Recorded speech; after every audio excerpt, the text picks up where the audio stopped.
ప్రస్తుతం టాలీవుడ్ లో ఉన్న క్రేజీ ప్రాజెక్టులలో బాహుబలి ది కంక్లూజన్ అన్నిటికంటే ముందుంటుంది. ఎందుకంటే ఈ సినిమా మొదటి భాగం ఎంత పెద్ద హిట్ అయిందో మనందరికీ తెలిసిన విషయమే. ఇక ఈ సినిమా ప్రపంచవ్యాప్తంగా రికార్డు లెవెల్లో 600 కోట్లు కొల్లగొట్టి అందరినీ ఆశ్చర్యపరిచింది. ఇక ఈ సినిమాకి కొనసాగింపుగా వస్తున్న బాహుబలి ది కంక్లూజన్ పై భారీ అంచనాలున్నాయి. ఇక ఈ సినిమాలో చాలా కొత్త క్యారెక్టర్లు ఉండబోతున్నాయి. అయితే తాజాగా ఈ సినిమాలో బాలీవుడ్ బాద్షా షారుఖ్ ఖాన్ కూడా నటించబోతున్నారని వార్తలు వస్తున్నాయి. అయితే ఈ సినిమాలో షారుఖ్ ఖాన్ ఒక పాత్రలో నటించాడని ఒక హిందీ దినపత్రిక రాయడం జరిగింది. ఇక అది కూడా హిందీ వరకు మాత్రమేనని తెలిసింది. ఇక మొదటి భాగంలో చిన్న పాత్రలో వచ్చిన సుదీప్ సెకండ్ పార్ట్ లో ఎక్కువ రోల్ ఉంటుందట.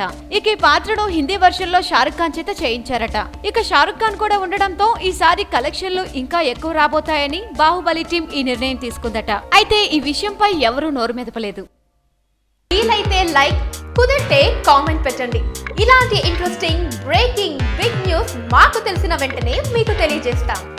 దీనికి మీరు చేయవలసిందల్లా ఇక్కడ కనిపిస్తున్న సబ్స్క్రైబ్ బటన్ ని నొక్కి సబ్స్క్రైబ్ అవ్వండి.